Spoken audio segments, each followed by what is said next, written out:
Syukran jazil. Assalamualaikum warahmatullahi wabarakatuh. Alhamdulillahilladzi nahmaduhu wa nasta'inuhu wa nastaghfiruh wa na'udzu billahi min shururi anfusina wa sayyiati a'malina. May yahdihillahu fala mudilla lahu wa may yudlil fala hadiya lahu. Asyhadu an la ilaha illallah wahdahu la syarika lahu wa asyhadu anna Muhammadan abduhu wa rasuluh la nabiyya ba'da. Allahumma shalli wa sallim wa barik ala sayyidina Muhammad wa ala ali sayyidina Muhammad. Para jemaah yang dimuliakan Allah SWT, alhamdulillah malam ini kita bisa melanjutkan kajian kita. Insyaallah ini pertemuan yang ke berapa? 15.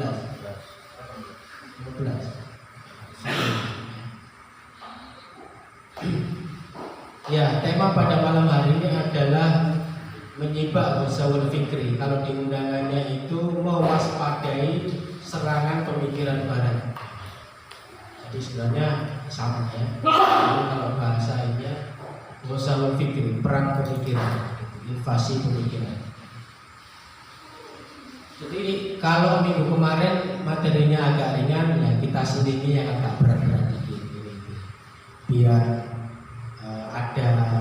ada seninya, kadang-kadang ringan, kadang-kadang berat gitu ya. Tapi insya Allah ini tidak terlalu berat. Cuma memang perlu berpikir aja. Ya. Nah, apa pandangan masyarakat terkait dengan beberapa persoalan yang saya sebutkan di sini ya? Ini ada beberapa hal. Jenengan nanti setuju atau enggak ya, untuk mendeteksi apakah kita sudah terinvasi dengan pemikiran barat ataukah belum gitu. Satu, ada pernyataan Al-Quran sudah tidak relevan lagi dengan kehidupan zaman sekarang, sehingga Al-Quran itu buatan Muhammad. Kira-kira jenengan setuju apa tidak? Tidak setuju? Ya, alhamdulillah tidak setuju ya. Khilafah itu utopis, Islam itu teroris, Islam itu kejam, bengis dan penuh kekerasan. Setuju apa enggak? Oh, enggak setuju. Nasionalisme, kearifan lokal, Islam Nusantara, perasaan senasib sepenanggungan. Setuju apa enggak? Tidak setuju. Jawabnya mikir. Nasionalisme, kearifan lokal, Islam Nusantara, perasaan senasib sepenanggungan. Setuju apa enggak? Tidak setuju. Oh, tidak setuju. Oke. Paham kebebasan, modernisasi, globalisasi, HAM, feminisme, demokrasi, pasar bebas. Setuju apa enggak nih? Tidak. Oh, enggak setuju juga ya. Jika iya, maka kita sudah terinfeksi pemikiran barat. Ya, ada virus yang terdeteksi. Tapi kalau jawabannya enggak, alhamdulillah masih belum kena virus. Karena kalau kena virus harus kita scan biar virusnya bisa kita hilangkan. Ya, kita mulai ya. Apa itu invasi pemikiran atau ghosawul fikri? Secara bahasa ghosawul berasal dari kata ghoswah yang berarti peperangan, dan fikr berasal dari kata fikr ya, fikri yang berasal dari kata fikr yang berarti pemikiran. Jadi secara makna bahasa ghosawul fikr itu adalah perang pemikiran. Kira-kira perang pemikiran itu penting apa enggak sih? Punya peran yang signifikan atau tidak kira-kira? Punya ya. Secara istilah bisa diartikan sebagai penyerangan dengan berbagai cara terhadap pemikiran umat Islam guna mengubah apa yang ada di dalamnya sehingga tidak lagi bisa mengeluarkan darinya hal-hal yang benar karena telah bercampur aduk dengan hal-hal yang tidak Islami. Nah, itu definisinya ya. Kalau makna bahasanya yang di atas, kalau yang di bawahnya itu makna istilahnya ya. Makna secara istilah. Jadi dengan adanya Ghazawul Fikri itu membuat seseorang yang itu tentu saja muslim diubah pemikirannya sehingga tidak lagi bisa mengeluarkan hal-hal yang bersifat islami. Jadi kita pemikirannya sudah nggak islami lagi. Itu makanya sudah terserang namanya perang pemikiran. Dalam arti luas Ghazawul Fikri kok begitu ya? Dalam arti luas Ghazawul Fikri adalah cara atau bentuk penyerangan yang senjatanya berupa pikiran, tulisan, ide, teori, argumentasi dan propaganda. Kalau bicara propaganda sih ngeri, tapi kalau pikiran, tulisan, ide, argumentasi itu insya Allah setiap hari kita melakukannya lewat Facebook, WA, YouTube, apalagi itu, Instagram, TikTok,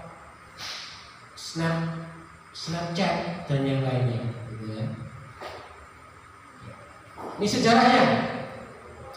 William Edward Gladstone, Perdana Menteri Inggris tahun 1809 sampai 1898, dan salah seorang pendiri koloni Inggris di Timur Tengah yang mengatakan, selama Al-Quran ini masih ada, Eropa tidak akan sanggup menguasai wilayah timur, bahkan Eropa sendiri tidak akan tentram. Jadi umat Islam ini menjadi ancaman bagi orang-orang Eropa. Kemudian Thomas Edward Lawrence tahun 88 sampai 35, 1888 sampai 1935, seorang perwira dan penulis Inggris mengatakan, bahaya yang sebenarnya tersembunyi pada sistem Islam adalah kemampuannya untuk menyebar dan vitalitasnya. Hal ini merupakan tembok penghalang satu-satunya bagi penjajah Eropa. Bila umat Islam bersatu di bawah satu pemerintahan, mereka bisa menjadi malapetaka bagi dunia. Jadi seorang perwira Inggris Thomas Edward Lawrence itu sudah ngeri-ngeri sedap kalau umat Islam itu bersatu. Kalau sampai Islam itu punya satu pemerintahan, maka bagi mereka adalah malapetaka. Samuel Zemer dalam konferensi Al-Quds untuk para pastor tahun 1935 mengatakan, sebenarnya tugas kalian bukanlah mengeluarkan orang-orang Islam dari agamanya. Jadi sebenarnya tugas perang pemikiran itu bukan menjadikan umat Islam memeluk agama lain, tidak. Bukan mengeluarkan orang Islam dari agamanya menjadi pemeluk agama kalian. Akan tetapi menjauhkan mereka dari agama mereka, yaitu Al-Quran dan Sunnah, sehingga mereka menjadi orang-orang yang putus hubungan dengan Tuhannya dan sesamanya, yang saling bermusuhan, menjadi terpecah belah dan jauh dari persatuan. Dengan generasi-generasi baru yang akan memenangkan kalian dan menindas kaum mereka sendiri sesuai dengan tujuan kalian. Jadi kita ini tidak akan dimurtadkan, tapi dijauhkan dari Al-Quran dan As-Sunnah. Nah, ini tujuan mereka itu begini. Apa sih perbedaan Ghazawul Fikri sebagai perang pemikiran dengan perang secara fisik? Itu apa bedanya? Nah, ini aspeknya. Kalau dari sisi biaya, perang fisik itu sangat mahal.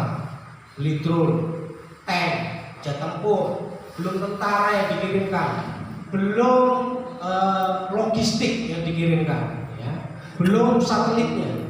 Tapi kalau Ghazawul Fikri perang pemikiran murah, murah dan dikembalikan. Artinya dikembalikannya apa? Bisa jadi biaya perangnya itu diambil dari lawan-lawannya. Apa contohnya? Contohnya misalkan lewat YouTube atau lewat WA atau apa, gitu ya. Jadi bisa pasang-pasang iklan segala macam, tapi perang pemikirannya jalan, justru mereka mendapatkan keuntungan. Dari sisi biaya jauh berbeda. Jadi perang fisik sangat mahal, Ghazawul Fikri itu murah. Contoh, kalau seperti Rusia, ya, Rusia itu per hari kalau nggak salah biaya perangnya itu sekitar 1 triliun per hari. Nah sekarang saya tanya, per hari kalau misal contohnya ya, saya nyewa buzzer 100 orang, saya gaji per hari anggaplah 5 juta, 100 kali 5 berapa? Hah? 500 juta dibandingkan dengan 1 triliun, jauh sekali. Nah, itulah perang pemikiran. Dari sisi jangkauan, kalau perang fisik itu terbatas di medan tempur, kayak Rusia sama Ukraina, ya udah di situ aja. Tapi kalau perang pemikiran, jangkauannya sangat luas. Ya. Kalau di sini kan sampai ke rumah-rumah, bukan hanya sampai ke rumah, sampai orang per orang. Ya. Bahkan sampai level usia berapapun, mulai anak kecil sampai orang tua lewat HP-nya, itu terjadilah perang pemikiran atau wazawul fikr. Dari sisi objek, perang fisik, objek yang merasakan itu adalah tentaranya yang ada di medan tempur tadi, itu masyarakat di sekitar situ, dan mereka merasakan itu ditembak, sakit, berdarah, luka, gulung-gulung, ya, lari. Itu perang fisik, itu objeknya merasakan. Sedangkan perang pemikiran, targetnya yang dibidik itu bisa jadi tidak merasa diserang, tidak merasa diperangi, tambah seneng. Jadi contohnya misalkan ya, lewat kalau di sosmed itu kan ada namanya 3F gitu ya, food, fashion, film, apa itu? Iya, fun itu film dan segala macamnya gitu ya. Jadi di dalam film-film itu kita merasa senang lihat filmnya itu, tapi di dalam film itu ditembakkan beberapa perang pemikiran. Itu sering itu kayak gitu.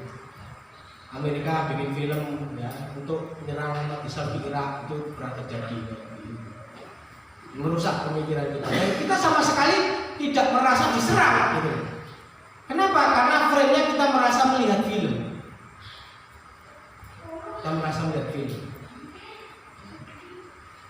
Sama kayak kita nonton TV, itu kan dicekoki dengan ide-ide yang nggak benar gitu ya. Kita merasa itu sebuah hiburan, senang kita ini. Padahal sebenarnya kita sedang diinvasi. Apa dampaknya? Kalau perang fisik, dampaknya itu bisa mengadakan perlawanan. Jadi targetnya ketika diserang itu mengadakan perlawanan. Tapi kalau bersama fikri itu justru dijadikan idola. Coba sekarang ya, anak-anak kita yang kecil-kecil itu ditanya, siapa idolamu? Kalau kita dulu waktu kecil ditanya, siapa idolanya? Coba, contoh misalkan siapa itu? Nah, Mas Hanif, dulu waktu kecil idolanya siapa? Hah? Satria Bajaita. Ada yang Satria Bajaita, ada yang Batman, ada yang Superman, ada yang apa gitu? X-Men, Iron Man, pokoknya yang Man, Wonder Woman, Catwoman dan segala macamnya. Pokoknya begitu. Anak kecil-kecil itu idolanya itu begitu. Coba ditanya, kenal dengan Abu Thalib nggak? Ali bin Abi Thalib kenal nggak? Sama Khadijah kenal nggak? Sama Khawlah kenal nggak? Sama Sa'ad bin Abi Waqqas kenal apa enggak? Ini nggak ada yang kenal. Kenapa begitu? Ini sudah diinvasi. Jadi justru menjadikan idola. Zaman saya dulu itu ada namanya Kapten Amerika. Itu jadikan idola. Padahal Kapten Amerika itu musuh gitu ya. Tapi malah dijadikan idola Kapten Amerika. Dari sisi aspek persenjataan, kalau perang fisik itu senjata berat, sedangkan masalah fikri itu slogan, teori, iklan, tulisan. Nah sekarang perbandingan ini kalau kita lihat, lebih murah mana? Perang fisik atau perang pemikiran? Lebih murah perang pemikiran ya. Dampaknya lebih dahsyat mana? Perang fisik atau perang pemikiran? pemikiran. Perang pemikiran. Karena itulah kita harus mewaspadai adanya perang pemikiran itu gitu.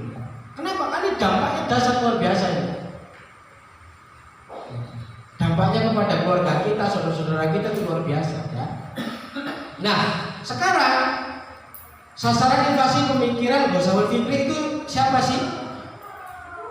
Apa sih yang menjadi sasaran pemikirannya, sasaran invasinya? Yang menjadi sasaran tentu saja adalah pola pikir, ya, pola pikirnya diubah, akhlak atau perilakunya diubah, akidahnya juga diubah. Apabila seseorang sering menerima paham sekuler, maka ia pun akan berpikir ala sekuler. Bila seseorang dicekoki dengan pola pikir komunis, materialis, liberalis, kapitalis atau yang lainnya, maka mereka pun akan cenderung berpikir dengan salah satu paham tersebut. Contoh. Sekarang yang banyak kita alami di sekitar kita itu adalah emansipasi wanita. Pernah dengar nggak emansipasi wanita? Pernah dengar? Emansipasi wanita itu kayak apa sih? Hah? Menyamakan hak. Ya, gender itu gimana maksudnya? Bagaimana seorang perempuan menuntut hak yang sama dengan laki-laki? Emansipasi perempuan. Kalau dalam bahasa baratnya itu feminisme. Nah, gitu. Feminisme itu bahasa barat. Kalau kita nggak kenal feminisme, maka bahasa kita adalah emansipasi perempuan. Apa salah satu contohnya? Salah satu contohnya adalah perempuan juga punya hak yang sama dalam kegiatan di luar rumah. Apa contohnya? Bekerja. Nah, gitu, kerja. Makanya coba lihat sekarang, jumlah tenaga kerja di perusahaan lebih banyak laki-laki atau perempuan? Perempuan. Katanya begitu, emansipasi perempuan. Padahal wanita itu nggak wajib bekerja, bahkan sunnah pun tidak. Nanti di bidang-bidang pekerjaan yang lain juga begitu. Sopir harus ada perempuannya, anggota DPR harus ada perempuannya. Itu dampaknya emansipasi wanita. Bahkan saking ekstrimnya, mohon maaf ya, saking ekstrimnya, di Amerika yang namanya paham feminisme itu luar biasa. Apa itu luar biasa? Kalau laki-laki mati ya? Cek.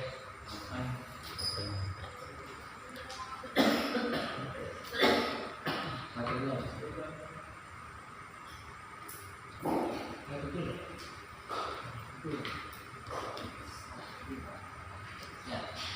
Bahkan saking ekstrimnya di barat itu kalau laki-laki pakai celana pendek doang, itu perempuannya ikut, Pak.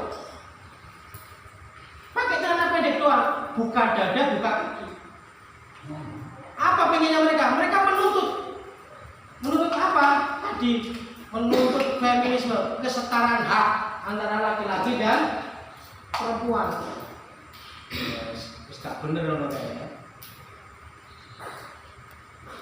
Ya, jadi feminisme itu salah satu perang pemikiran. Contoh lagi, siapa yang menganggap bahwa Amerika itu adalah negara adidaya yang sulit untuk dikalahkan? Coba katakan. Ada yang berpikiran begitu? Nah, kalau jenengan punya pemikiran bahwa Amerika itu negara adidaya yang sulit untuk dikalahkan, itulah hasil dari propaganda Barat. Untuk apa? Meyakinkan otak kita bahwa Amerika itu kuat, gak bisa dilawan. Makanya gak usah dilawan, kamu diem aja.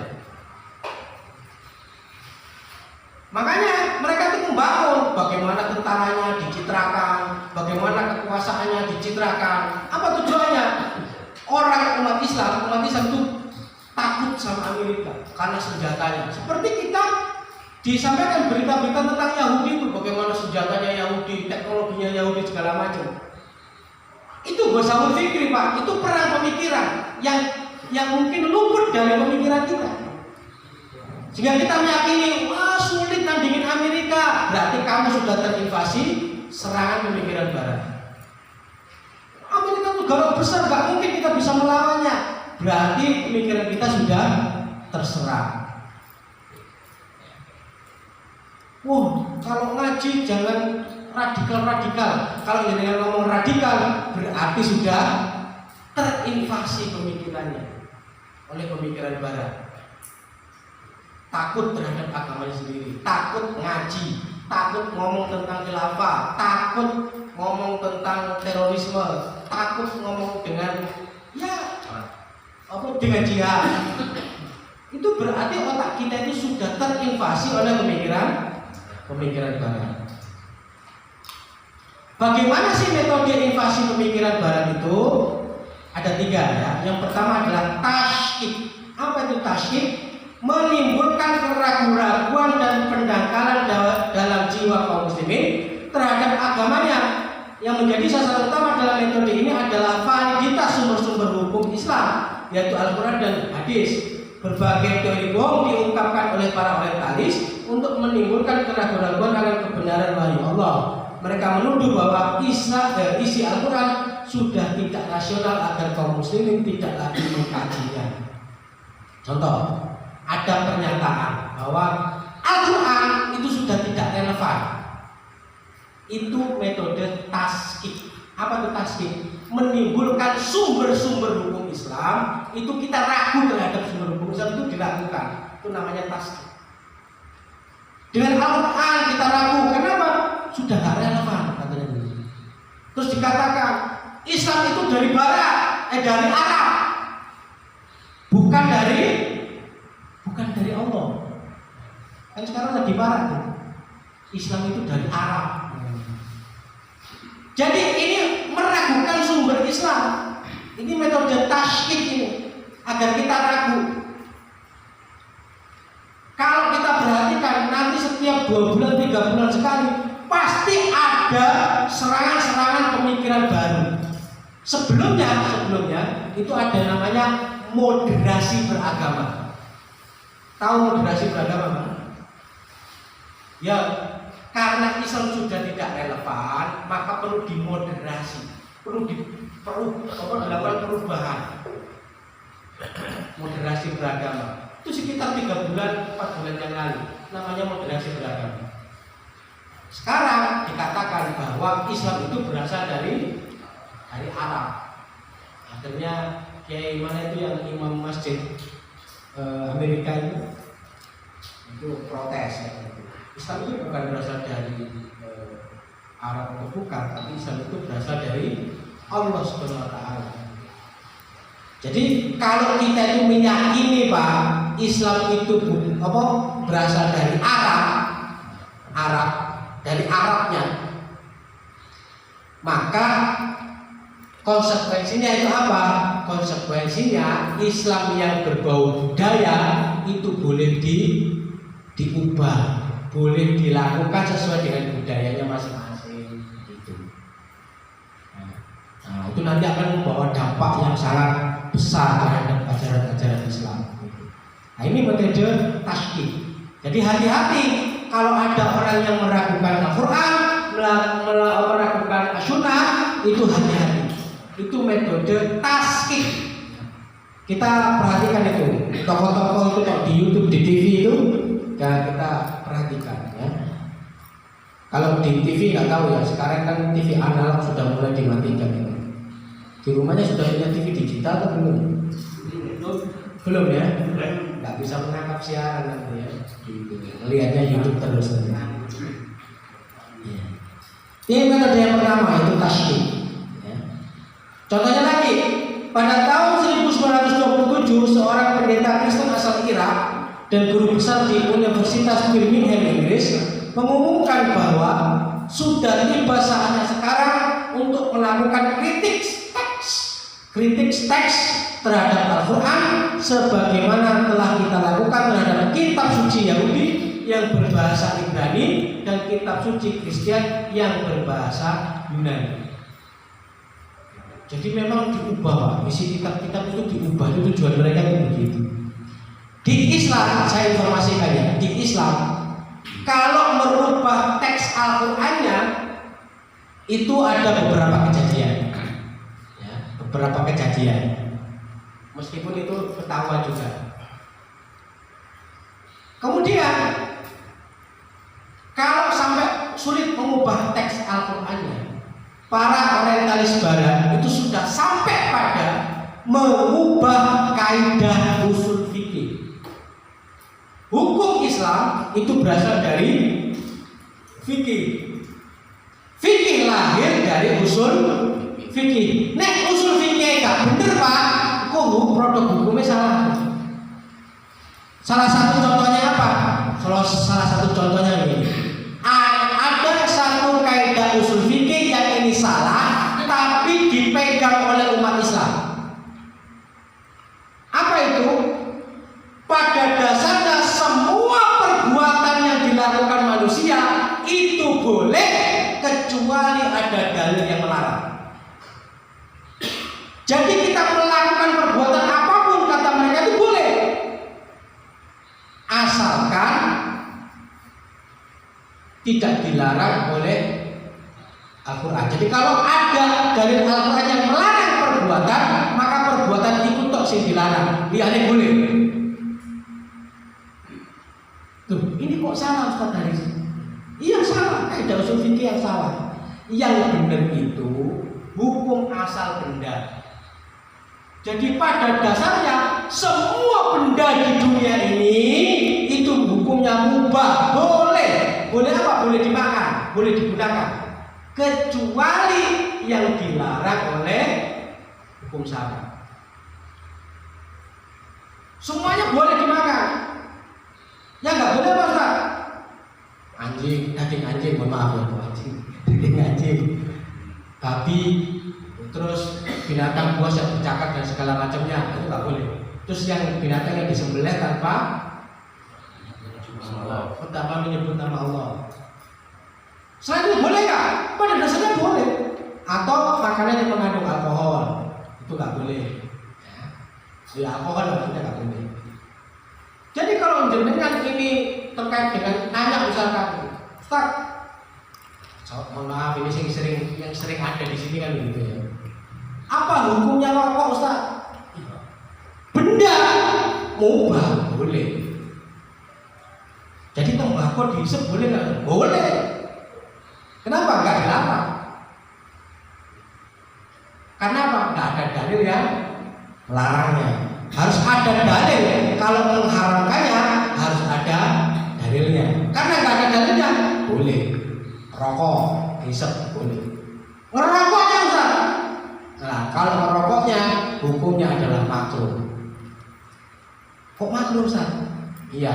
Ya, jadi merokok itu cenderung untuk ditinggalkan.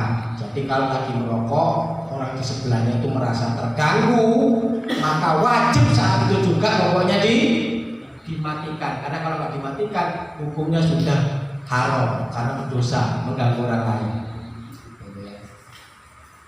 Itu begitu. Ini kebalik.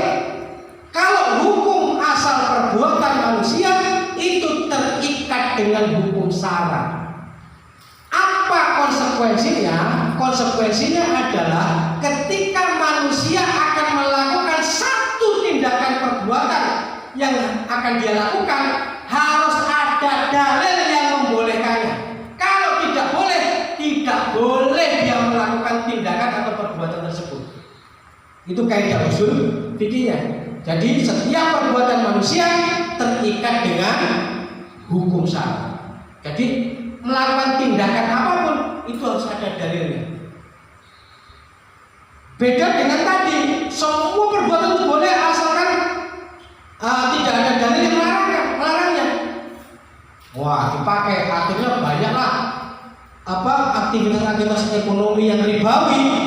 Itu karena hukum asal perbuatannya boleh dilakukan kabeh, karena tidak ada dalil yang secara langsung melarang. Apa contoh itu?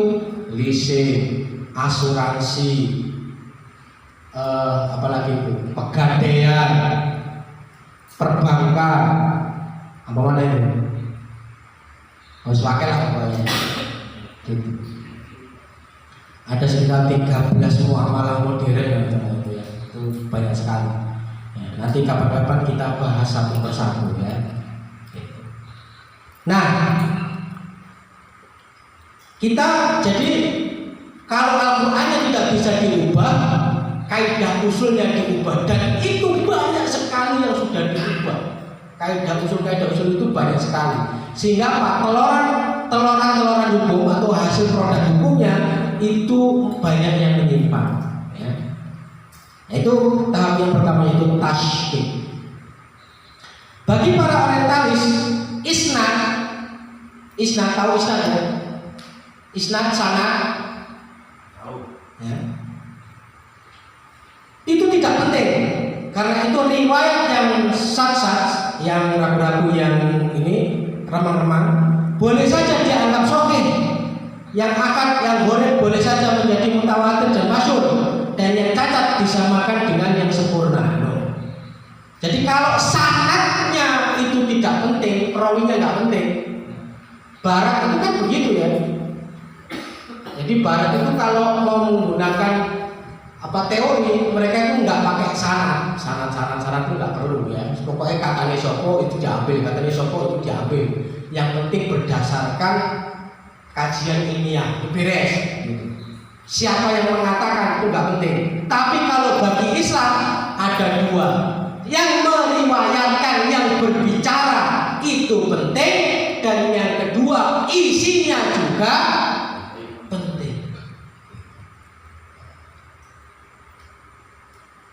Yang kemarin saya kasih contoh itu Imam Bukhari ketemu gurunya, berguru ke gurunya, terus gurunya pernah lihat, Imam Bukhari pernah lihat gurunya itu kasih makan ikan, kucing ditarik, kasih makan kucing ditarik, gitu. Buat mainan kucingnya. Dia ada kucing, gurunya itu ngasih makan kucingnya begini, terus kucingnya mau makan ditarik. Dikasih lagi, mau dimakan, tarik lagi. Imam Bukhari melihat gurunya kayak begitu, 2000 hadis yang diriwayatkan dari gurunya dihapus semua. Kenapa? Dianggap, jadi kalau dia sudah mempermainkan makhluknya Allah begitu, maka ada kemungkinan dia juga mempermainkan syariat Allah itu. Coret lah itu semua. Nek barat gak penting mereka apa. Nah, contohnya apa? Jenengan tahu teori tentang komunisme nggak yang dicetuskan oleh Karl Marx? Karl Marx itu satu dari sisi orang itu edan, Pak. Rodok gila gitu. Karl Marx itu dia nggak pernah sukses hidupnya itu, melarat, miskin, awalnya agak stres, tapi teori komunismenya itu diambil oleh orang-orang barat. Padahal kalau menurut kita mau gendeng ngomong nggak usah direken kan gitu ya. Nah itu kayak begitu. Nah itu ya. Kemudian yang kedua adalah taswih. Apa itu taswih? Jadi habis tasydid itu taswih. Apa itu taswih? Yaitu pengaburan. Adalah upaya orang kafir untuk menghilangkan kebanggaan kaum muslimin terhadap Islam dengan cara menggambarkan Islam secara buruk. Seringkali mereka menyematkan gelar seperti teroris, fundamentalis, ekstremis, Islam garis keras dan lainnya. Tentunya julukan tersebut tidak hanya sebagai hinaan semata bagi kaum muslimin, melainkan juga salah satu bentuk taswih atau pengaburan agar kaum muslimin mulai tidak bangga terhadap agamanya sendiri. Jadi taswih itu apa? Dikabulkan agar kita nggak bangga terhadap Islam. Maka dikasihlah stempel bahwa Islam itu teroris, fundamentalis, keras, radikal, ekstremis. Sering stempel-stempel kayak begitu. Ojo ngaji ning ngono. Itu keras ngaji, teroris, kelompok garis keras. Jadi Barat itu sengaja di dalam dokumen Rand Corporation gitu ya, Barat itu membagi Islam menjadi 3 kelompok. Yang pertama adalah konvensional, tradisional, konvensional, nasional gitu ya. Yang kedua fundamentalis, dan terakhir adalah moderat. Jadi 3 kelompok. Jadi sengaja mereka itu membelah Islam menjadi 3. Iki kelompok-kelompok tradisional. Kelompok tradisional itu kelompok dari pesantren apa itu tradisional, dikelompokkan seperti itu. Terus di sebelah berikutnya itu ada namanya kelompok fundamentalis, garis keras. Pokoknya sing ngomong jihad, sing ngomong khilafah, sing ngomong mana dicap sebagai fundamentalis. Dan mereka membuat satu kelompok yang dinamakan dengan moderat. Moderat itu apa? Islam yang sekuler, Islam yang bercampur dengan ide-ide barat. Apa rekomendasi dan korporasi terhadap 3 pembagian kelompok Islam itu? Rekomendasinya itu begini: perangkan antara fundamentalis dan tradisional. Ini disuruh taruh. Jadi kelompok-kelompok yang selalu memperjuangkan Islam jihad, yang khilafah dan segala macamnya, itu memang sengaja dibenturkan dengan kelompok-kelompok tradisional. Itu sengaja, itu memang ada dokumennya. Di Rand Corporation itu ada dokumen barat. Itu memang diadu Pak, sering diadu. Makanya nggak heran kalau di sini juga sering terjadi perang pemikiran juga di sini antara beberapa kelompok tradisional dan kelompok yang dianggap fundamentalis yang begitu. Itu sering memang diadu Pak. Kalau diadu nanti salah satunya akan kalah kan begitu. Nah kalau kalah dijadikan yang moderat gitu. Kalau moderat itu pro kepada pemikiran barat. Nah gitu ya. Jadi kalau kita menganggap Islam itu teroris, fundamentalis, ekstremis, garis keras dan yang lain-lainnya, berarti kita kena invasi pemikiran barat yang disebut dengan metode taswi. Contoh lagi, mereka menampilkan sejarah Islam dengan penuh kekerasan, kekejaman dan kebiadaban. Sementara jika mereka menampilkan sejarah Eropa, ditampilkannya dengan penuh keharuman, kemanusiaan dan kerasionalan. Nah, jadi kalau Islam itu dianggap kejam, bengis, ya, biar mereka ragu. Islam itu kejam, apa itu potong tangan, mencuri potong tangan, kejam itu. Orang berzina dirajam, kejam itu. Orang membunuh dibunuh, kejam itu. Jadi mereka sengaja mengasih label kejam. Padahal dengan hukum Islam diterapkan, secara logika itu nggak kejam. Kenapa nggak kejam? Nah, begini ceritanya.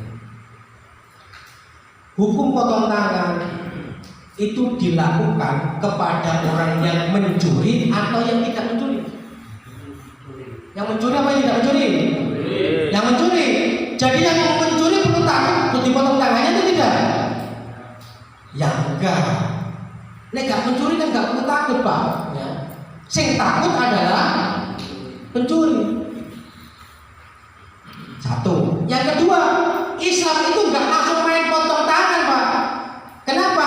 Karena kebutuhan pokok rakyat, negara harus menjaminnya. Dijamin dulu kemakmurannya rakyat. Nek rakyat wis apa istilahnya dijamin oleh negara, baru orang nek wis apa istilahnya sandang pangan papan itu sudah ada tapi tetap mencuri, itu kebangetan. Contohnya apa? Contohnya pada zaman Khalifah Umar bin Khattab, ada seseorang yang mencuri tapi di zaman paceklik tidak dihukum potong tangan. Dan pencuri yang dipotong tangannya itu lebih dari 1/4 dinar, kurang dari itu nggak dipotong. 1/4 dinar itu sekitar 1 gram emasan ya. 1 gram sekian. 1 gram itu berapa? 700.000. sekitar 500.000, 1 juta sekarang ya. 700. 1.700.000-an. Nah, kita anggaplah 700. Jadi kalau orang mencuri di bawah 700.000 nggak dipotong kok tangannya. Terus siapa? Ya nanti kebijakannya Khalifah, mungkin dia dipenjara atau apa, tasir. Tapi kalau lebih dari 700.000 barulah dipotong tangannya. Wes uripe dijamin negara, habis gitu mencuri yang di atas 700 baru dipotong. Nah kalau sekarang kebutuhan pokoknya belum dijamin oleh negara, kemudian ada mencuri potong tangan, itu baru kejam, menurut ceritanya. Jadi memahami Islam itu tidak boleh sepotong-sepotong. Selain mentaswi sejarah masa lalu umat, orang-orang kafir juga mentaswi kehidupan umat masa sekarang. Tujuannya agar generasi muslim, terutama generasi yang sedang tumbuh, merasa malu dengan kehidupan umatnya. Untuk melakukan pengaburan, Pak, orang-orang yang pinter di negeri ini itu dikasih beasiswa, Pak, ke Amerika. Wartawan dikasih duit untuk ke Amerika. Ngapain? Agar ketika mereka pulang bercerita tentang kehebatannya Amerika, bercerita tentang dahsyatnya Amerika, bercerita tentang bagaimana Amerika itu negara adidaya dan segala macamnya. Jadi pulang-pulang mereka jadi corongnya Amerika. Nah, itu juga salah satu hal yang mereka lakukan sampai hari ini dan yang akan datang. Beasiswa banyak nggak bisa. Maka tidak aneh kalau kemudian muncul berbagai seruan yang menuntut supaya meniru kebudayaan dan sistem hidup asing, baik secara terang-terangan ataupun sama-sama. Misalnya Salamah Musa yang menuntut supaya meniru total kehidupan Barat, atau Lutfi Syahid yang menunjukkan Fir'aunisme Mesir. Jadi mereka pengen ditiru plek gitu, Amerika itu. Padahal nggak ada apa-apa di sebenarnya Amerika. Yang ketiga adalah tasbih. Apa itu tasbih? Pelarutan. Apa itu pelarutan? Mencampur adukan antara pemikiran budaya Islam dengan pemikiran dan budaya jahiliyah. Jadi tujuannya jelas, itu agar tidak lagi ada jarak pemikiran dan budaya Islam dengan pemikiran dan budaya kufur, sehingga orang Islam tidak tahu lagi mana pemikiran dan budaya Islam dan mana yang bukan. Jadi budaya Islam dengan budaya Barat itu dicampur sehingga orang itu tidak tahu mana yang berasal dari Islam dan mana yang bukan berasal dari Islam. Apa contohnya? Adanya ide tentang Islam Nusantara adalah contoh jelas bagaimana Islam dicampur adukan dengan kearifan lokal, sekaligus menganggap bahwa kita tidak menganut Islam yang mengimpor budaya Arab, tetapi Islam yang rahmatan lil alamin, yang tanpa kekerasan. Nah, begitu ya. Ini contohnya Islam Nusantara. Islam Nusantara ini kayaknya lama-lama bisa jadi agama baru gitu. Islam Nusantara. Ini bagian dari tasbih. Ya. Apa itu tasbih? Pelarutan, campur adukan. Nah, ini terakhir takrib, yaitu pembaratan, yaitu mendorong kaum muslimin untuk menyenangi dan menerima pemikiran budaya dan gaya hidup orang-orang Barat. Takrib berusaha keras untuk mengeringkan nilai-nilai Islam dari jiwa kaum muslimin dan mengisinya dengan nilai-nilai Barat yang menyimpang. Nah, takrib, pembaratan, westernisasi. Contohnya apa? Paham kebebasan, modernisasi, globalisasi, hak, feminisme, demokrasi, pasar bebas, itu semua berupa tagrib. Apa itu tagrib? Westernisasi, pembaratan, pasar bebas. Contohnya apa? Contohnya Cina. Tahu sejarah Cina? Cina dulu itu kan dipimpin oleh zaman kerajaan, setelah itu ada zaman nasionalis, zaman Deng Xiaoping itu, di mana pasar bebas yang tadinya Cina itu pasarnya tertutup, kemudian menganut pasar bebasnya Barat, akhirnya dibuka lah. Nah, dari situlah Deng Xiaoping itu berperan besar memajukan ekonominya Cina. Tapi kemudian peranglah antara partai nasionalis dengan partai komunis. hal ini dipimpin oleh siapa? Mao Zedong, Mao ribut. Akhirnya di Cina itu dulu ada dua partai nasionalis dan partai komunis. Nah, partai nasionalis itulah yang bekerja sama dengan menteri luar negeri Amerika Kissinger itu. Untuk apa? Membuat Cina ini kebarat-baratan. Tapi kelompok sosialis itu nggak setuju, akhirnya perang lah. Nah, sekarang yang berkuasa itu partai komunis yang ada di Cina, yang perdana menterinya sekarang itu Xi Jinping. Jadi Xi Jinping ini menganut aliran Mao siapa? Mao Zedong. Mao. Jadi makanya sekarang itu otoriter pemimpinannya dia, otoriter kuat. Nah, pokoknya otoriter kayak zaman kita dulu lah.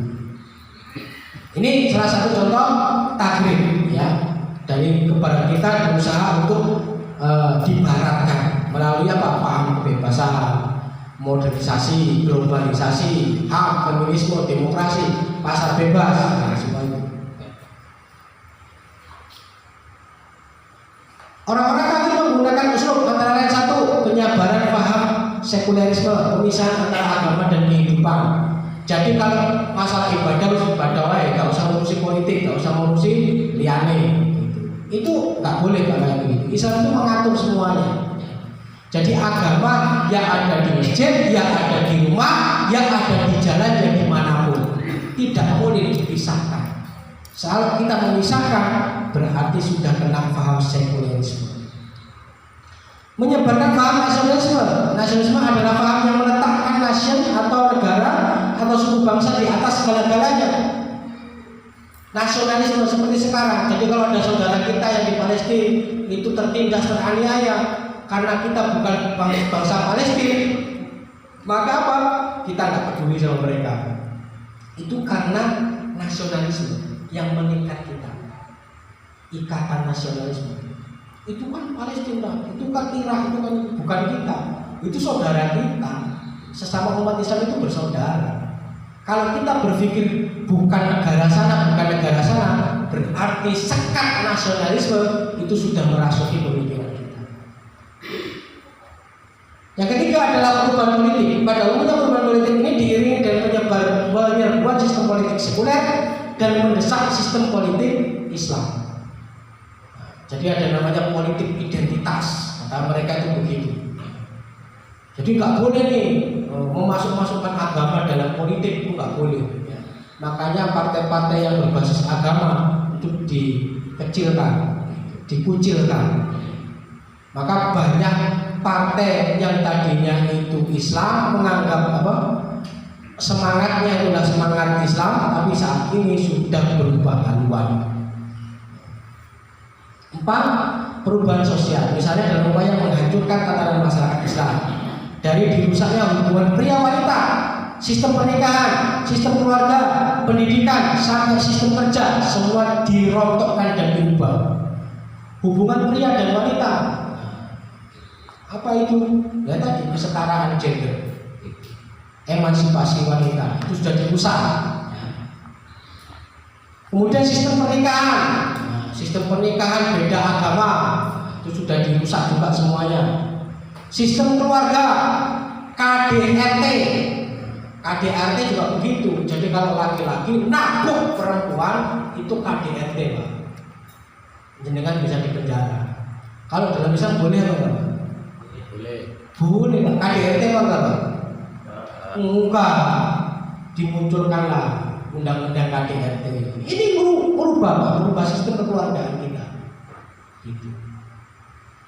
Termasuk ada pemikiran tentang persamaan ahli waris antara laki-laki dan perempuan. Itu juga merusak sistem keluarga. Kemudian pendidikan, wah kalau pendidikan jangan salah. Pendidikan yang sangat mahal, yang konten-kontennya sudah rusak dan segala macam itu banyak sekali kita temukan. Sampai sistem kerja di pabrik. Dengan kerja di pabrik antara laki-laki dan perempuan dipisah atau campur, Pak? Campur. Naik angkot laki-laki perempuan dipisah dicampur, Pak? Campur. Kalau di masjid sholat laki-laki perempuan dicampur dipisah Pak. Seolah-olah agama hanya ada di masjid. Padahal harusnya dipisah. Apa sarana yang digunakan dalam perang pemikiran? Pers dan media. Jadi pers atau media menempati posisi yang sangat penting, terutama dalam bentuk opini umat. Media-media mainstream, media-media besar, nah itu corongnya Barat itu untuk mempropagandakan. Kemarin kalau salah itu ada yang mengaku nabi itu apa itu yang terbaru itu. Pokoknya rusak lah negeri. Mulai dari Lia Edan, kemudian siapa itu? Sadek. Yang Ahmad Musadek, terus siapa itu yang pemimpin dunia itu? Bukan yang pakai baret dari Sunda itu, Sunda Empire itu. Nah itu kan wis gak jelas, banyak macam-macam lah gitu ya. Pendidikan mulai dari kurikulum pendidikan, pengaburan sejarah, beasiswa dosen dan pelajar ke negara barat. Kurikulumnya sudah banyak berubah Pak. Agama itu 2 jam udah begitu, 2 jam seminggu kemudian diganti. Sekarang studi oriented cuma belajar gitu ya. Jadi banyak yang nggak mengenal agama anak-anak. Hiburan dan olahraga, hiburan tradisional maupun modern. Ada reality show, Take Me Out. Ya, tahu pernah lihat Take Me Out? Jadi bagaimana laki-laki itu terus ada banyak perempuan berkompetisi untuk mendapatkan dia. Kayak gitulah kan gitu ya. Mendirikan banyak kafe-kafe, tempat karaoke, tempat hiburan, bioskop, klub, lokalisasi, menempatkan radio, televisi, HP, internet, kemudian olahraga. Olahraga sudah jadi industri. Semuanya itu perang pemikiran. Kemudian kalau yayasan dan LSM, ya, bantuan sosial, hukum, modal usaha yang dibungkus dengan pemurtatan dan ribawi, termasuk keuangan. Kita ini dipaksa oleh Barat untuk apa? Untuk menerima hal-hal yang ribawi. Jadi pemikiran orang begini, dari mana saya mendapatkan uang banyak kalau nggak utang di bank? Itu mindset. Dan itu yang keliru aja. Bahkan ada lagi yang mengatakan, ya, riba itu sedekah. Kenapa? Karena saya hutang di bank berbunga, bunganya kamu bayar karyawan, makanya riba itu sedekah. Oh itu kekeliruan dasar tadi, ya, kekeliruan pemikiran yang keliru ya, dasar. Nah ini sarana yang digunakan. Dampak apa dampak dari Ghazali Fikri? Belum tambah ini? Ini udah.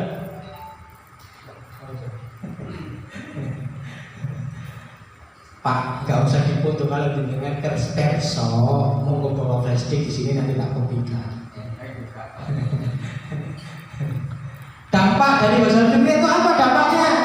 1. Perusakan akhlak dan pola pikir, melarutkan kepribadian Islam, pemurtadan dan tidak berhukum dengan Islam. Ya. Nah, apa yang harus kita persiapkan agar untuk menghadapi Ghazali Fikri? Untuk terjun ke dalam kancah Ghazali Fikri terdapat 2 persiapan utama yang harus dilakukan. 1. Mengkaji ajaran Islam secara benar sehingga diperoleh pemahaman komprehensif tentang Islam. Jadi kalau ngaji sampai nggak benar, nanti gampang terinvasi.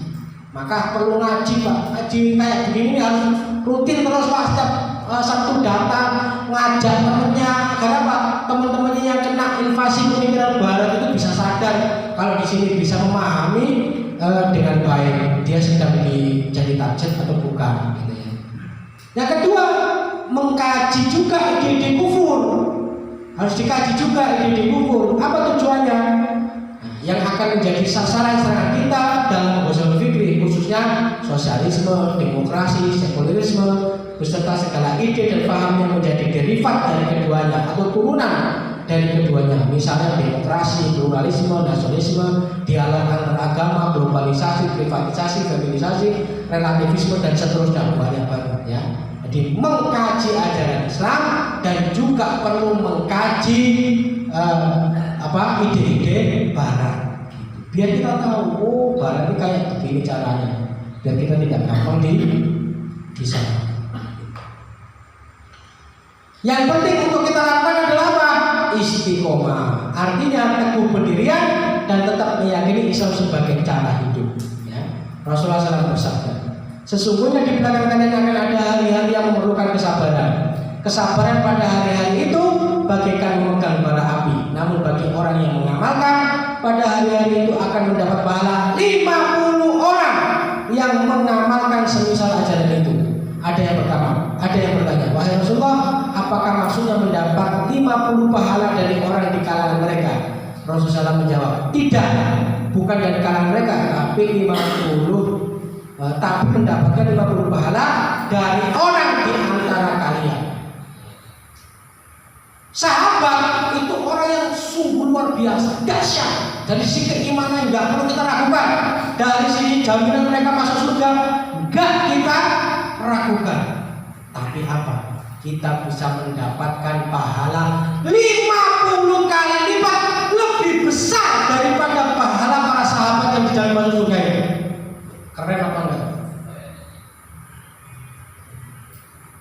Sahabat yang dekat dengan Rasulullah, yang hidup di masa Rasulullah itu dalam tanda kutip kalau kita konversikan mendapat satu pahala. Tapi kalau hari ini kita memegang bara api itu, kita akan mendapatkan 50 kali lipat dari pahala para sahabat. Coba, kita memang nggak pernah bertemu dengan Rasulullah, jauh, tapi kita ini mengamalkan ajarannya Rasulullah SAW. Insya Allah pahala kita dengan para sahabat itu bisa kita lalui kalau kita benar-benar memegang ini 50 kali kata Rasulullah. Katakan 50 pahala orang-orang mereka yang Rasulullah, tidak 50 kali dari kalian. Coba gak keren?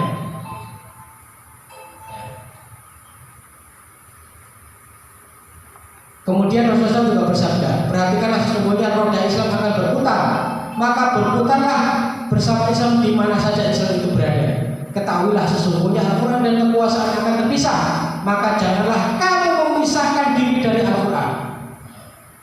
Tetap berpegang teguh kepada Al-Quran dan As-Sunnah. Dulu Pak, kenapa para pejuang-pejuang Islam itu kuat?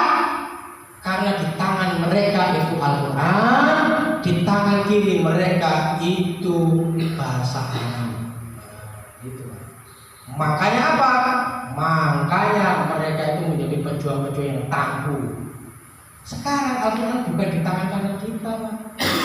Apalagi di tangan kita, kiri kita itu bahasa Arab. Aduh, orang ngerti babar bahasa Arab. Isoke buah-buahu, itu mulai gak apal-apal juga ke zaman jemput sampai sekarang ya. Bagaimana kita bisa memperjuangkan Islam, mengerti Islam, memahami Al-Quran kalau kita nggak bisa bahasa Arab kan? Jadi kalau umat Islam meninggalkan Al-Quran dan meninggalkan bahasa Arab, hancurlah agama dia itu. Wallahu a'lam bishawab. Itu yang bisa saya sampaikan pada kesempatan malam hari ini. Kalau ada yang mau ditanyakan, silakan. Monggo yang mau bertanya bebas, bisa seliput tema ataupun di luar tema. Kami persilakan Mas Eka.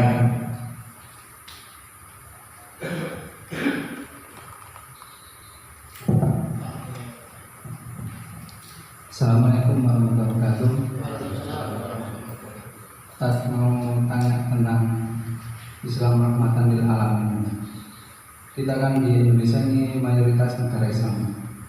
Kenapa kok rahmat Beragama Islam? Ya, beragama Islam. Cuma kenapa kok rahmat itu tidak terasa ke kita ya? Malah justru apa-apa itu naik, terus susah gitu. Cari kerja juga susah, apa-apa susah. Jadi rahmat itu untuk kita itu kayaknya nggak ada. Apa itu benar-benar salah hadisnya atau kitanya yang salah? Mohon dijelaskan. Ya, salah namanya, harusnya bukan Eka tapi Rahmat. Ayo lanjut, ada lagi pertanyaan? Intermezzo aja.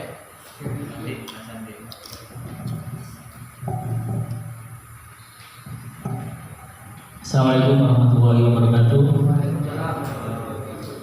Tanya Ustaz, kita dulu Islam pernah jaya pada masa khalifah, masa Rasulullah, khalifah dan seterusnya kita jaya.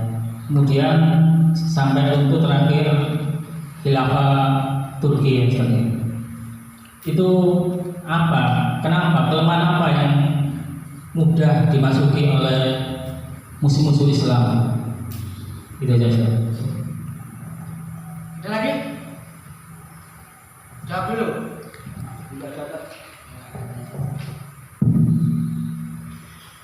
Ustaz, kita ini negara yang mayoritas beragama Muslim, tapi kok kenapa nggak ada rahmat? Kayaknya nggak ada rahmat di negeri kita ini. Cari kerjaan susah, inflasi tinggi, begitu ya. Semuanya serba susah. Jadi begini, ini sesuai dengan prediksi dari Rasulullah SAW. Rasulullah SAW mengatakan dalam sebuah hadisnya yang artinya begini, nanti jumlah kalian itu banyak, tetapi seperti buih di lautan. Nah, apa maksudnya? Terombang-ambing. Ya. Jadi jumlah kita ini banyak, hari ini jumlah kita ini banyak, tapi terombang-ambing. Ya. Ini sesuai dengan prediksi Rasulullah SAW. Atau di hadis yang lain yang Rasul mengatakan, kalian itu nanti seperti makanan yang dikeroyok oleh orang-orang. Hari ini jumlah kita tuh banyak dan kita tuh jadi bancakannya orang-orang. Persis. Loh Ustaz, kok gak ada rahmatnya Ustaz? Nah, kalau mau rahmat, maka harus mengikuti apa yang difirmankan Allah SWT. Apa itu? Seandainya negeri ini ada orang-orang yang beriman kepada Allah, maka Allah akan menurunkannya berkah dari atas langit. Jadi syarat agar berkah dan rahmat itu turun ke atas muka bumi ini, syaratnya kita harus menjadi orang-orang yang beriman. Apa itu orang yang beriman? Orang yang berpegang teguh kepada ajaran Allah SWT, ajaran Islam, pegang teguh Al-Quran dan As-Sunnah. Kalau tidak, ini akan terjadi. Hadis lain juga mengatakan apa?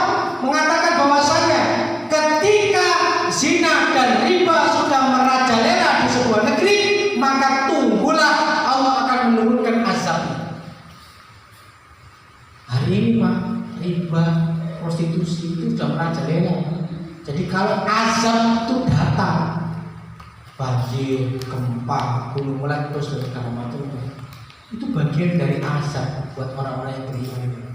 Dan kalau Allah sudah menurunkan azab, itu nggak peduli orang beriman atau enggak, semuanya pasti kena. Nah, rahmat Islam, rahmatan lil alamin itu kadang-kadang salah penafsiran. Kebanyakan hari ini kata rahmatan lil alamin ya itu diartikan sebagai apa? Kita memiliki toleransi yang luar biasa. Apa toleransinya? Menerima ide barat, ya, menerima ide barat, ngomong akomodir dan segala itu namanya Islam yang rahmatan lil alamin, katanya begitu. Jadi kalau kita mau menerima ide barat, mau berpikir ala barat, mau melakukan memberikan solusi terhadap ide-ide barat semuanya, maka kita dianggap Islam yang rahmatan lil alamin. Padahal rahmatan lil alamin itu apa? Rahmat Islam untuk seluruh alam. Itu artinya apa? Seluruh syariat Islam itu diterapkan di seluruh muka bumi ini sehingga Allah memberikan rahmatnya kepada kita. Kenapa? Karena Islam itu apa bahasanya itu ya? Jadi Islam itu akan menjaga 7 kondisi ya. Menjaga jiwa, menjaga harta, menjaga pemikiran. Maka ada 7 itulah. Dengan 7 itulah maka rahmat itu akan ada. Syaratnya apa? Islam seluruh aspek itu harus diterapkan. Kalau nggak diterapkan, ya nggak akan ada rahmat. Ya. Jadi kenapa kok nggak ada rahmat Ustaz? Satu, karena Islam tidak diterapkan. Yang kedua, karena orang-orangnya dalam tanda kutip tidak beriman, tidak menggunakan Al-Quran dan As-Sunnah dalam kehidupan sehari-hari mereka. Makanya ini masa ujian buat kita, ujian. Kalau masalah dari pekerjaan segala macam, yakinlah. Yakin itu apa? Bahwa rezeki itu arizqu minallah. Rezeki itu berasal dari Allah.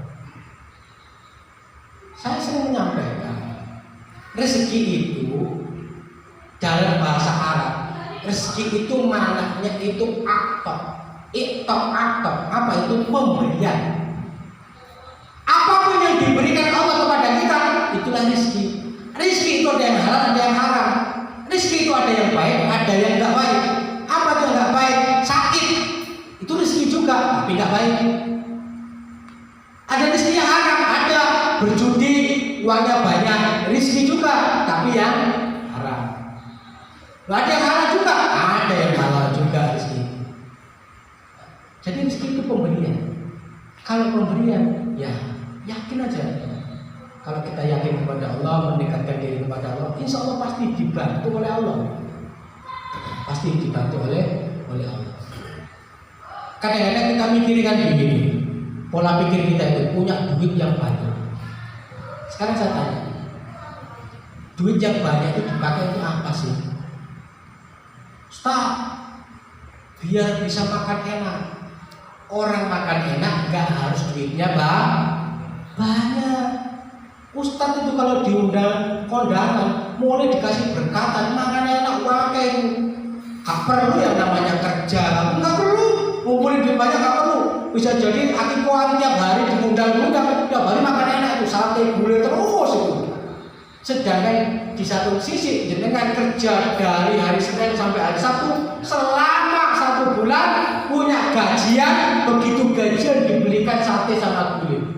Lah, Ustadz itu nggak perlu kerja bos, sebulan penuh makan sate sama gulai itu tiap hari. Jenengan punya uang, apa tujuannya? Tujuannya biar biar bisa buat beli mobil Ustadz. Ada orang yang tidak perlu mengumpulkan uang, tiap hari itu naik mobil bagus. Siapa Ustadz? Ya Pak Ustadz juga. Biar jenengan itu sama Ustadz itu pengen gitu ya. Jadi pengemban dakwah itu biar pengen kan loh ceritanya.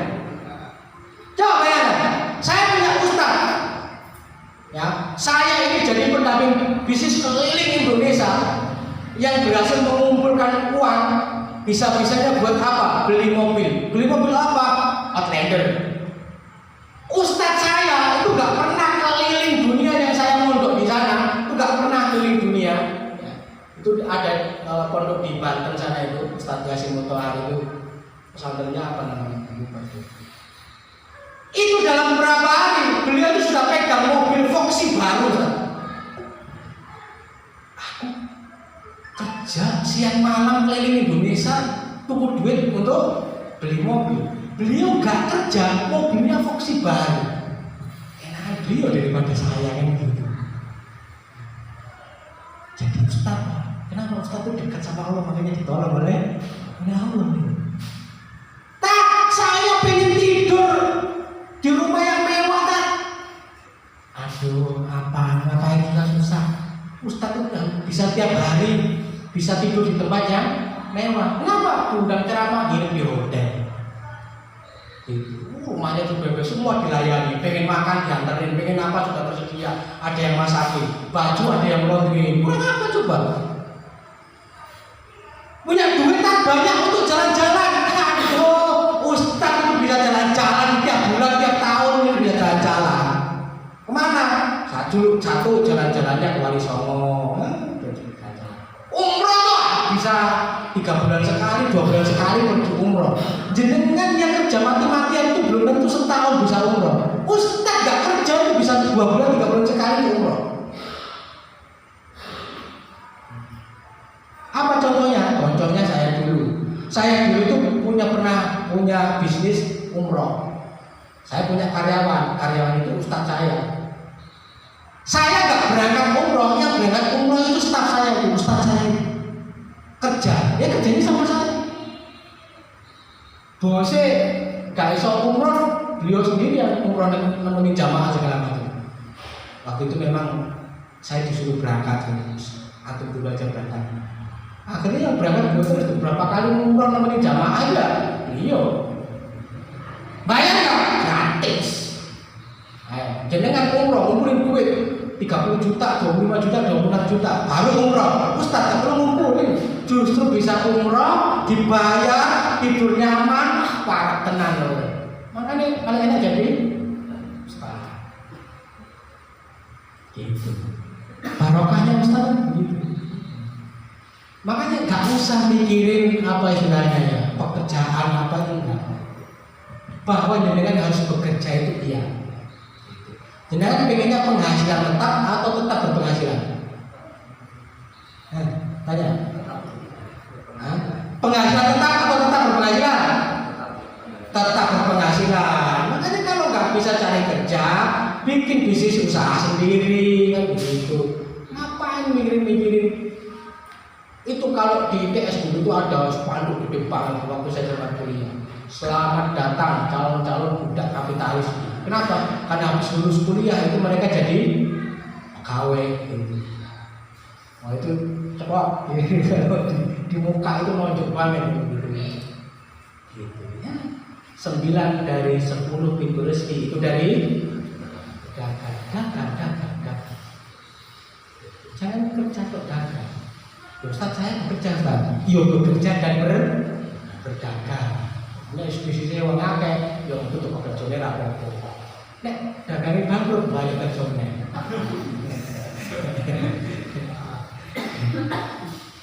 Ya, gitu ya.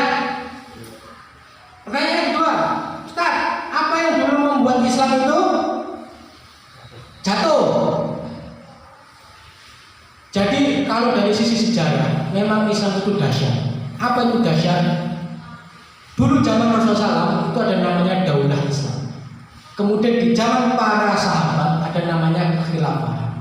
Kekhilafahan itu terbagi menjadi beberapa dekade. Dekade yang pertama itu dinamakan kekhilafahan alamin haji nubuwah. Ya, di mana kekhilafahnya seperti kekhilafan pada zaman para sahabat yang dimulai dari Abu Bakar, Umar, Utsman, Ali, dan Hasan. Nah, itu masuk fase yang pertama, ya, zaman para sahabat. Kemudian masuklah ke zaman kekhilafahan Bani Umayyah. Bani Umayyah ini termasuk juga banyak melakukan penaklukan juga. Kemudian fase yang kedua, fase yang ketiga yaitu Bani Abbasiyah, keturunan Bani Abbas. Di mana pada zaman Bani Abbasiyah inilah terjadi kemajuan sains dan teknologi. Banyak penemuan bidang keilmuan dan segala macamnya itu di Bani Abbasiyah ini. Dan kemudian memasuki fase kekhilafan Bani Utsmaniyah atau Turki Utsmani. Kalau di total sejak zaman Rasulullah sampai Bani Turki Utsmani ini berakhir ketika tahun 1924. 1924 itu diruntuhkan oleh seorang tokoh sekuler Turki bernama Mustafa Kemal Atatürk. Mustafa Kemal Atatürk tahun 1924 kekhilafahan itu runtuh. Dari zaman Rasulullah sampai tahun 1924 Islam itu berkuasa sekitar 1300 tahun. Bayangkan, Islam itu menjadi negara besar selama 1300 tahun sejak zaman Rasulullah SAW sampai tahun 1924 Perang Dunia Pertama kalah. Jadi Perang Dunia Pertama itu dilakukan oleh Jerman, ya. Jadi kekhilafan Turki Utsmani itu join sama Jerman, sama Austria, kalau nggak salah, sama Austria 3, melawan siapa? Melawan Inggris, Perancis, Amerika dan segala macamnya. Akhirnya tempur kalah. Karena kalah, maka wilayah Islam kekhilafan Islam yang luas itu dibagi-bagi sekitar 52 negara. Dibagi-bagi. Pertanyaannya, Ustaz, kok bisa turun kayak begitu? Ceritanya begini.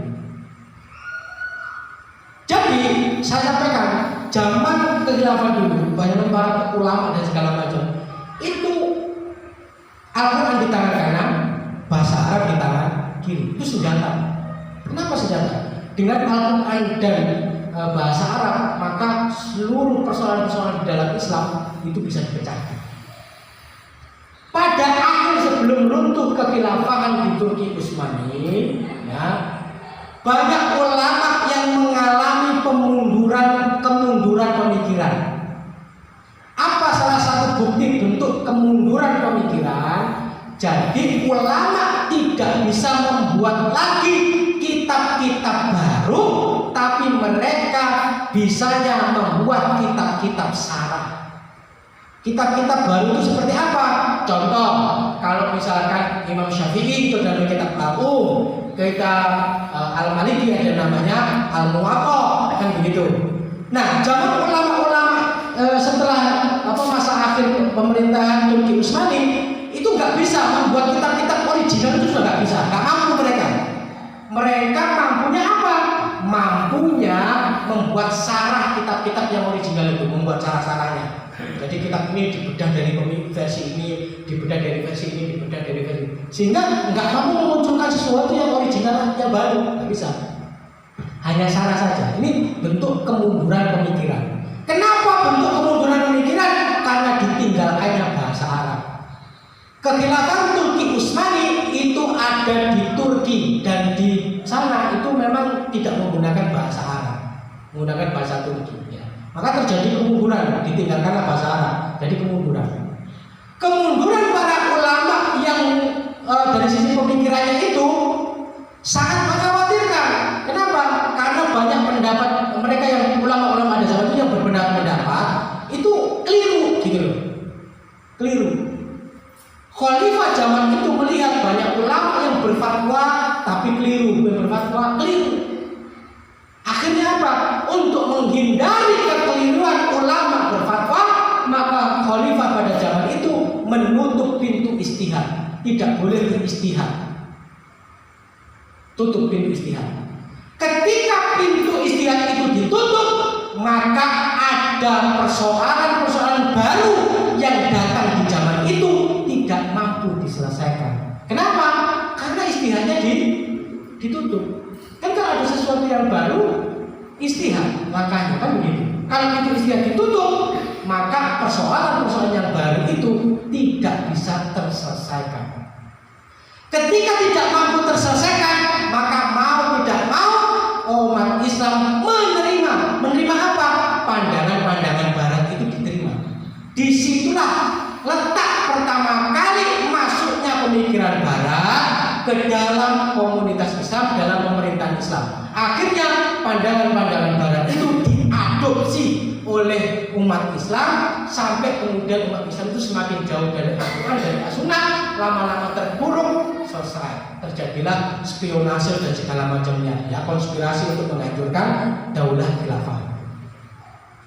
Apa contohnya masuknya pemikiran barat? Salah satunya adalah diadopsinya undang-undang sipil. Undang-undang sipil. Jadi undang-undang sipil yang dari Prancis itu, ya, Indonesia dulu kan dijajah Belanda dulu. Belanda pembawa hukum itu dari Prancis. Prancis itu dari mana? Dari revolusi industri itu menghasilkan hukum, gitulah. Itulah yang mewarnai hukum di Eropa kan itu. Nah, itu masuk ke wilayah daulah. Pintu ijtihad ditutup, itu ada, nggak selesai. Mas, pada saat itu mahkamah itu tempat pengadilan, ya, di dalam kekhilafan Islam itu dipecah menjadi dua, mahkamah militer dan mahkamah sipil. Itu pertama kali dari sisi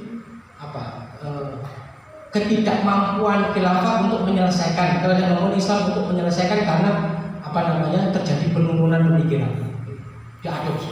Lama-lama banyak sekali yang masuk diadopsi. masuk baru-baru nggak bisa istihad karena ditutup pintu istihadnya, yang baru masuk nggak bisa selesaikan, diterima, kemudian diterima. Lama-lama apa ya, pemikiran Barat banyak yang merasumi kaum muslimin. Terjadilah kemunduran, mundur, lama-lama dibuatlah konspirasi untuk menghancurkan daulah. Apa itu?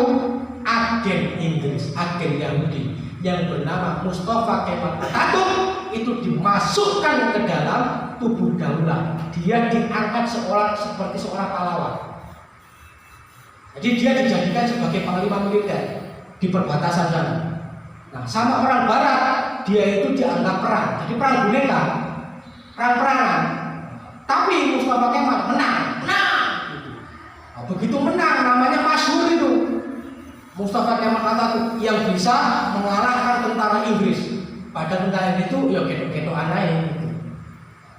Sama kayak dulu wilayahnya negara Israel Yahudi itu kan 6 negara Timur Tengah yang ketok-ketokan perang nggak jelas itu ya. Akhirnya sebagai wilayah diserahkan.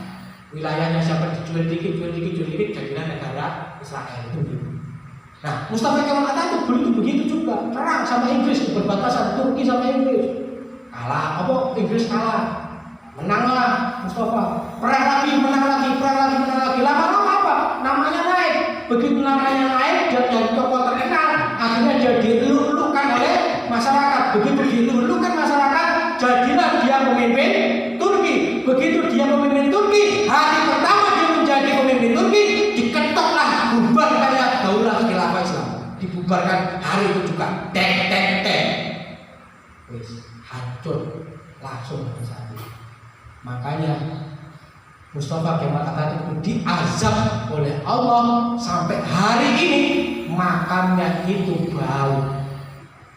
Jadi kalau jenengan berkunjung ke Turki sana, itu makamnya Mustafa Kemal Atatürk itu bau sekali. Makanya sebelum ada orang berkunjung itu disemprotin dialami terus. Dia nggak bau, itu azabnya Allah.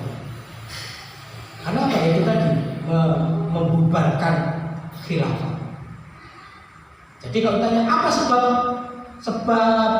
Islam itu mundur, karena ditinggalkan bahasa Arab. Karena ditinggalkan bahasa Arab, maka umat Islam terjadi kemunduran berpikir. Kemunduran berpikir, banyak fatwa yang salah, pintu istihad ditutup. Karena pintu istihad ditutup, banyak ide-ide baru yang masuk tidak bisa diselesaikan menurut Islam karena istihadnya ditutup. Lama-lama Islam terpengaruh dengan ide-ide Barat. Setelah ide-ide Barat masuk, terjadi kemunduran pemikiran, disusupkanlah agen untuk menghancurkan dan selesai. Begitu Pak. Ceritanya kalau dengan ingin lengkap, ada buku tebal begini ini karya Syekh Abdul Qadir Zanum, itu judulnya Malapetaka Runtuhnya Daulah. Itu dari awal sampai akhir. Itu sampai nama-nama segala macam itu ada semua. Nama-nama orangnya, agen Inggris segala macam itu ada semua itu. Maka begitu. Jadi pokoknya itu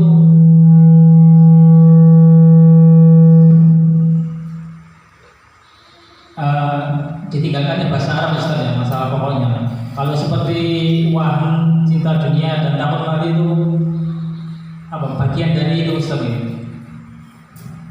Ya, kalau masalah waham itu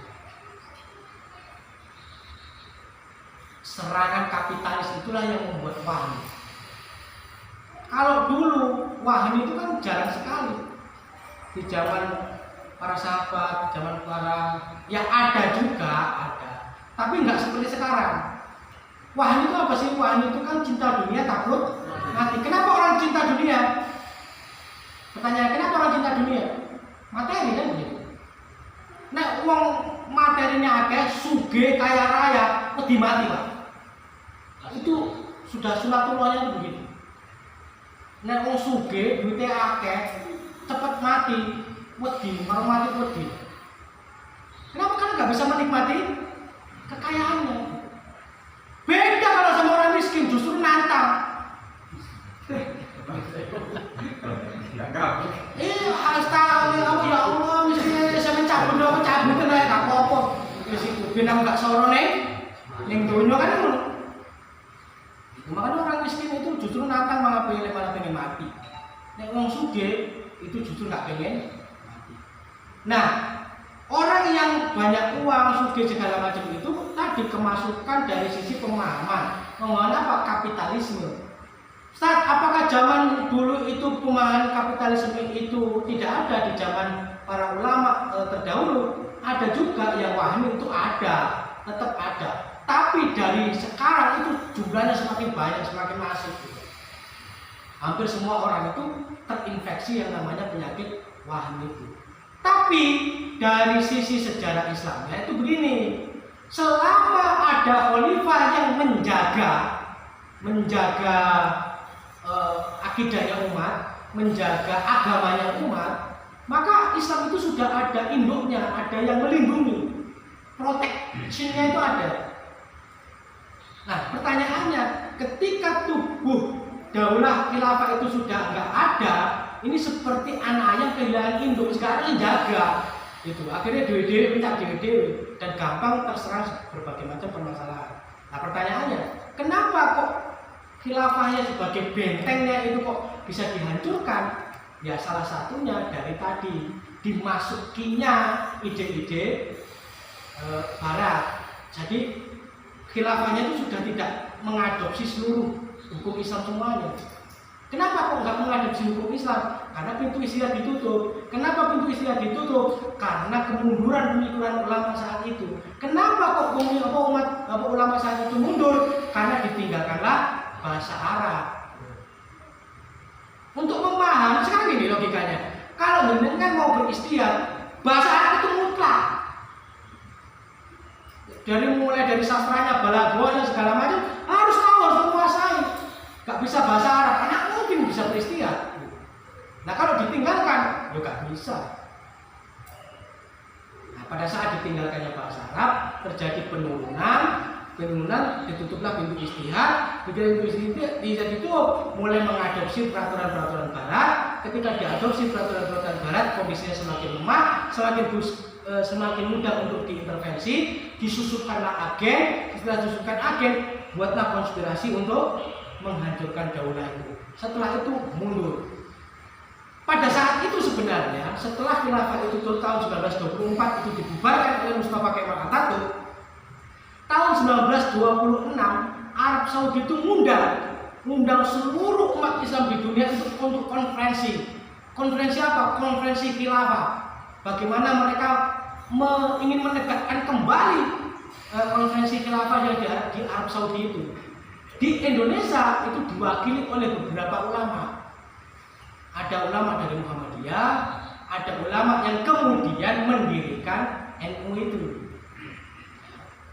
Kenapa kok setelah tahun 1926 itu beberapa ulama Indonesia ini datang ke Arab Saudi untuk menghadiri konferensi khilafah, tapi dengan konspirasi Inggris juga, maka konferensi ini dibubarkan. Gak bisa tegak khilafahnya. Tapi ulama yang habis dari Arab Saudi itu punya motivasi semangat untuk menghidupkan kebangkitan Islam, menghidupkan kekhilafan itu. Nah itu beberapa ulama berdirilah namanya Nahdlatul Umat. Apa itu Nahdlatul Umat? Umat itu bangkit untuk apa? Bersatu. Makanya nggak heran pada saat deklarasi yang pertama, salah satu tujuannya adalah khilafah. Tapi setelah itu kan direvisi segala macam kan itu ya. Itu terjadi kan. Dan semangat untuk menghalangi tegaknya khilafah kembali itu berbagai macam cara dilakukan. Dengan salah satu jalan apa? Umat Islam difasilitasi untuk mendirikan organisasi-organisasi kemasyarakatan yang dengan catatan orientasinya tidak mengembalikan yang ini. Gitu. Sampai sekarang. Padahal apa? Padahal umat Islam tidak boleh hidup. Kalau bahasanya itu begitu, tidak boleh hidup. Tidak boleh hidup lebih dari 3 hari tanpa khilafah. Artinya apa? Kalau kita lebih dari 3 hari hidup tanpa khilafah, kita ini berdosa. Pada saat pengangkatan Utsman bin Affan menjadi khalifah, itu kan terjadi persaingan antara Utsman sama Ali kan gitu. Persaingan dua orang ini. Itu Abdurrahman bin Auf tuh keliling ke rumah-rumah toko-tokonya Islam, salah diketok pintunya. Kalau nggak salah itu Tolha juga itu. Ketok. Tolha, apakah kamu bisa tidur selama 3 hari ini? Sungguh, aku nggak bisa tidur selama 3 hari ini. Kenapa? Ya itu tadi. Karena belum terpilih pemimpin baru. Sama aku juga begitu. Akhirnya, ayolah, makanya mari kita pilih siapa yang menjadi pemimpin kita. Ya, akhirnya terpilihlah Utsman bin Affan yang menjadi khalifah. Kita Pak, jangankan 3 hari, sudah hampir 100 tahun Pak kita hidup, tapi tidur masih nyenyak, masih nyaman, beraktivitas semuanya masih oke. Kalau kan sama sudah nggak bisa Pak, nyaman. Nah itu ceritanya. Makanya dihalangi. Kenapa dihalangi? Karena mereka tahu betul ketika umat Islam ini bersatu dan khilafah itu tegak, ini malah petaka buat mereka. Perang salib 7 kali kalah terus. Teknologi kalah semuanya. Teknologi kalah, ekonomi kalah, perang kalah. Itu momok Pak buat mereka. Makanya caranya guys, tegak lagi. Sampailah distempel, dicap bahwa ini radikal dan segala macamnya. Itu dari sisi konspirasi. Gitu. Kalau kita bahas detail itu bisa sampai jam 10. Ada satu lagi pertanyaan yang lain? Nggak ada? Kalau nggak ada, apakah ada materi usulan yang mau kita bahas buat kajian minggu depan? Ada? Nggih, kan daripada kita foto-foto aja, mungkin ini umum ada Ustaz juga, panitia juga, gimana kedepannya itu kalau kita ngaji itu materinya kita bagikan gitu. Oh, setuju. Sebenarnya saya pengennya itu paperless.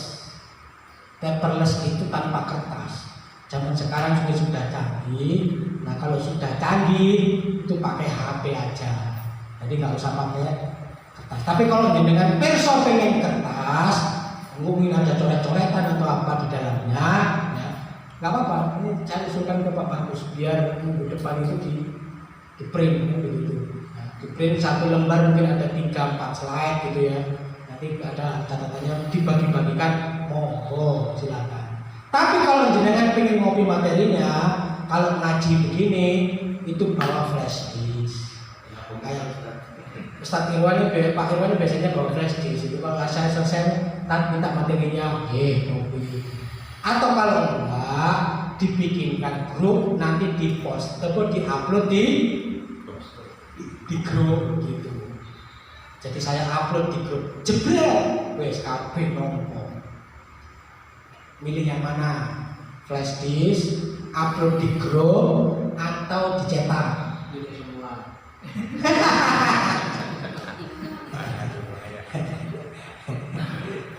Pilih semua. Oke, monggo nanti Ustaz Bagus untuk diputuskan mana yang terbaik, monggo lah ya dikomunikasikan. Oke, jadi nggak ada usulan materi minggu depan. Kalau nggak ada, insya Allah materi minggu depan adalah bersegera menuju ampunan Allah. Ya, insya Allah materi minggu depan itu ya. Itu dari saya. Terima kasih. Saya kembalikan kepada moderator yang ganteng dan yang solid, Mas Wano. Alhamdulillah, acara demi acara sudah kita lalui.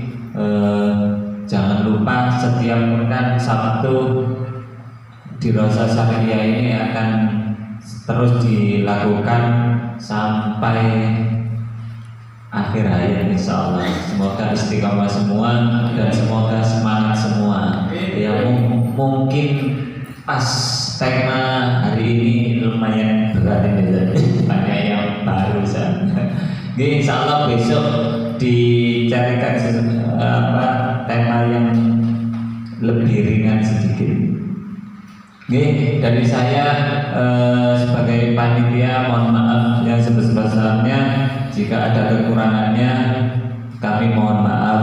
Dan untuk penutup, saya mohon untuk Abah Partok menutup dengan doa.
Wassalamualaikum warahmatullahi wabarakatuh.